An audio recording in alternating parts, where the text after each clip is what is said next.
What is up, guys? James here with JDC Auto. How are we doing today? Welcome in. We're going to go on a little diagnostic journey today on a 2013 Corolla. Customer complaint is check engine light is on and track light is on. It's a Corolla LE in white. I always love these cars. They're so reliable and they do a great job. So pulled in the car, and first thing I did was pull the codes. So the codes itself, here we go.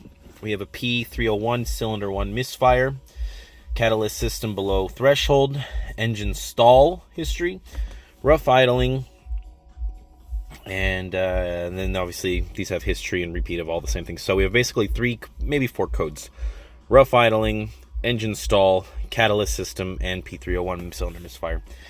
So the misfire can definitely cause, so how I look at this personally is that I'm going to see that whenever there's an efficiency issue here, aside from going straight to oxygen sensor or CAT, I see if there's something else that can cause that. And if there's a misfire, the misfire itself will obviously throw off the mixture and potentially cause this. So I want to solve this misfire issue first. Engine stall, obviously, like something maybe with maybe a vacuum leak, maybe bad coil, maybe bad spark plugs, maybe even bad compression. I don't know. These engines I don't think are really known for that, but we can do a couple checks here. So customers complain when it comes on is both the engine light and the track light are on. So we're going to start the car. And right off the rip, what I can tell you is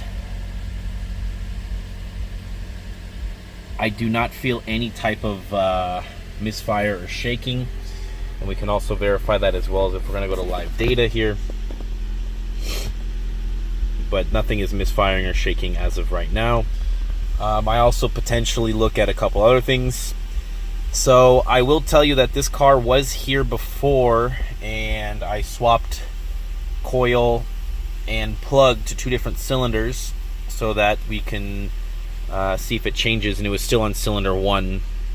So as you can see, there's no misfires on cylinder 1. Everything is still solid. So the first thing you'll usually do on this diagnostic, at least from my expertise, is I'll swap the spark plug from cylinder 1 to cylinder 3, and then I'll swap the coil from cylinder 2 to cylinder 1, which is what I did last time. And it just, at that, could not get it to repeat the issue. So I swapped those, and I said, look, just drive it. If it comes back, let me know. So he drove it, came back, has the same code, so it's definitely an intermittent issue here. So I started looking into a couple things, mainly the coolant. So I looked at the coolant level. Where's my flashlight? There it is, 1 second. So I searched the coolant level. Coolant level it's a little low, but not crazy, for the sake of thinking maybe it could be something head gasket wise. But again, I feel like it wouldn't be only cylinder 1. And then I want to check blow by as well.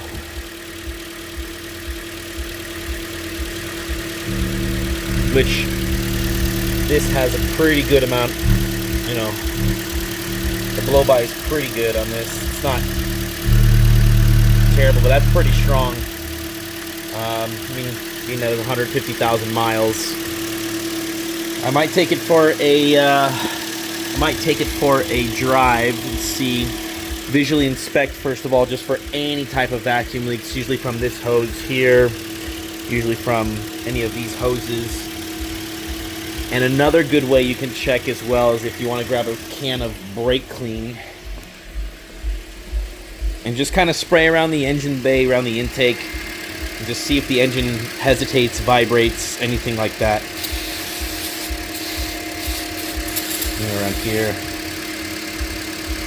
And no change in RPM from what I can see. You could actually pull up the data on the scan tool on live data and kind of see. So we have some kind of mystery misfire here.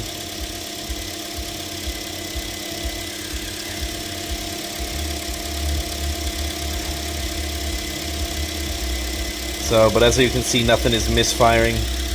If we wanted to see if the counter is working, I always just pull maybe a coil.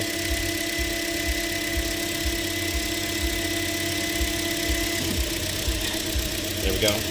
Now, as you can see, cylinder 1 had misfire for a brief moment there. So while it's cold, there's obviously nothing going on that I can see. What I may start to do now is do compression tests. I may check as well the inside of the cylinders with a borescope, just kind of check to see anything that we can see out of place here. But first initial is like, don't see any broken hoses. That's wet because I just sprayed that, but nothing looks loose or out of place that I can see right off the bat here.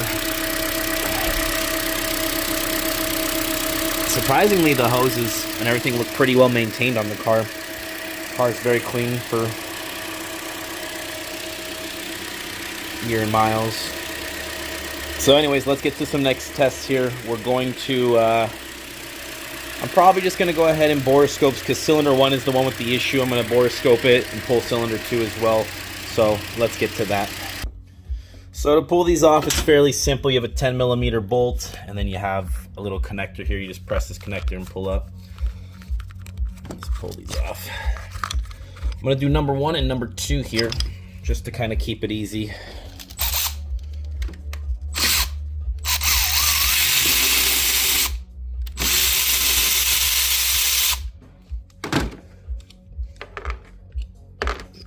Keep these number.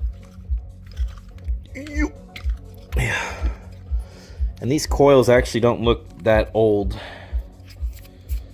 I'm not sure if that D is for Denso, but I hope it is. Don't recognize the logo, but it may be Denso, which would be perfect. Great brand for this car.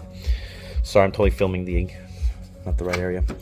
So again, another D. So cylinder 1, we're gonna keep these separate. You can even mark those with a paint pen, but I'll usually line them up 1, 2, 3, 4. And then we'll go ahead and grab our socket here for the spark plugs, which I believe should be, may not be this one, but let's check. This cowl in the way. Let's see if this is the right size here.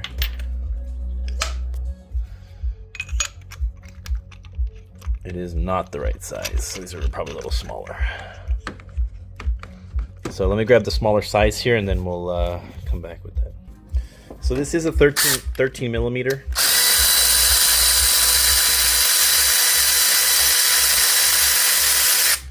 So get you a little 13. This is a tight fit. There's probably an easy way to remove this cowl. We got to pull off the wiper. Well, actually, I have to pull off the wiper blades. It looks like it comes up.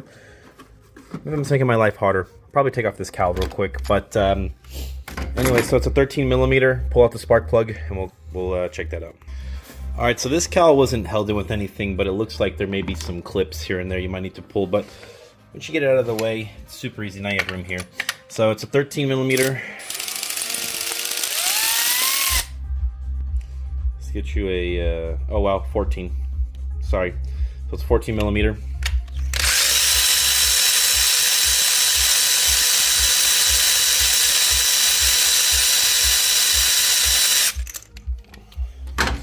And my little rubber grommet is falling off, so just grab yourself a little magnet. Go in here and pull these out. Let's take a look together to see what's going on here. So off of initial inspection here, there's definitely looks like some weird, what's a weird corrosion on the tip of this.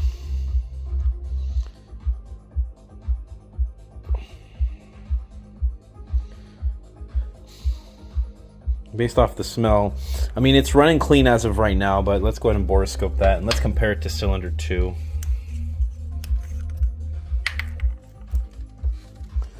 Yeah, so see, cylinder 2 has much cleaner of a burn. As you can see, there's no like weird corrosion on the end of it, and the color looks really nice. You kind of want that kind of golden brown frosted. There's a little bit of buildup on the end of this, but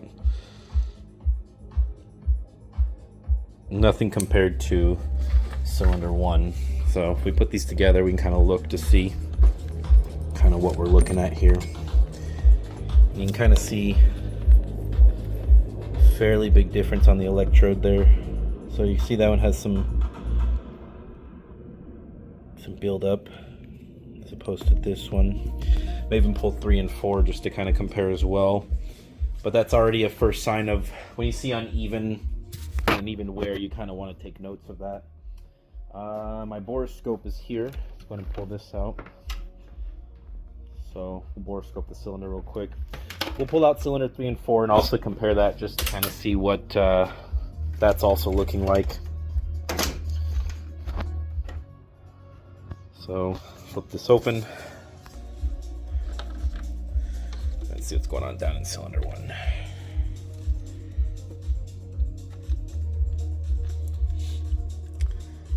I'm gonna get this started because sometimes it could take me a minute to get it straightened in there, so hold on. Okay, we were able to get in there. What I can see already, I'm not happy. I think that's coolant.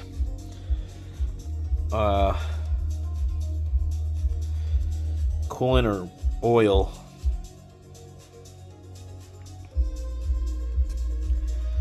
But there's definitely something wet built up inside of this,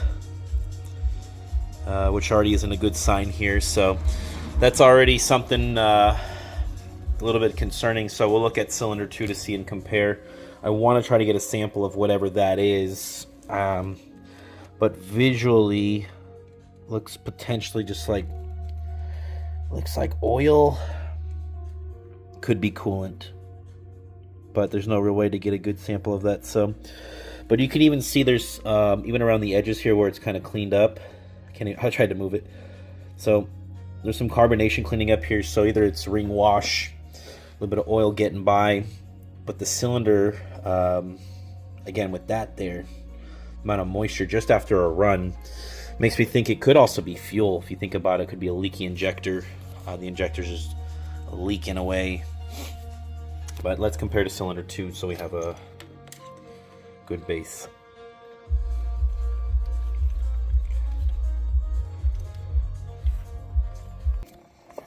Okay, so this is the cylinder of cylinder 1 again. The cylinder 2 is actually at the top here, so it's kind of like, I want to say it's a little bit not easy to see as deep as that one, but I did pull out spark plugs number 3 and 4. But even if right away, do you see the carbon difference or the buildup difference over the years? So see how this cylinder is all carboned? And then we go to cylinder 3. See how it's all carboned up? And let's go to cylinder 4. This one will probably be all the way down, just like cylinder 1 for balance reasons. So this will be a good equivalent as well. Yeah, and you can see such a difference. So from my instinct here, sorry, instinct, but information-wise, if we're looking at it, if we're just looking at this information-wise, so when you look at the cylinder, look how much carbon is in there. So this is the normal buildup over the years. Dirt, dust, oil, you know, everything kind of will build up and carbonize and crystallize in the cylinder. And you'll see how it's all black. So for me, my first instinct now is that this car is leaking coolant into the cylinder, and it is steam cleaning the inside of the cylinder, because look how clean that is in comparison. The next thing I want to do actually is I'm going to pressurize the cooling system. I'm going to put a good amount of pressure in there, and then I'm going to watch this cylinder and see if this starts dripping in, leaking in, and that'll determine kind of where we're at. Because it's such an intermittent issue with cooling and heating, I think the car is just starting to fail. I think it's the head gasket on this one. It's the only other way coolant will get in there, but you can see just how clean it is in comparison to the other ones. So this is a good sign, plus that fresh pool of oil, liquid there, which for me, I think it's a golden color on these ones. They use the multi-vehicle. I don't know what they're using, but oh, it's actually pink, red. The radiator actually is quite a bit low. So I actually wonder how low it actually is. So what I may do, I'm gonna fill this up with a little bit of water. In the worst case, I'll drain or add some concentrate later to kind of mix in with it. But let's fill this up.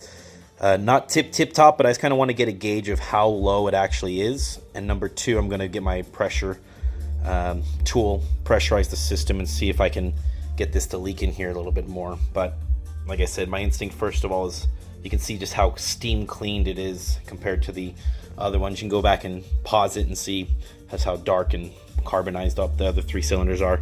So like I said, process of elimination.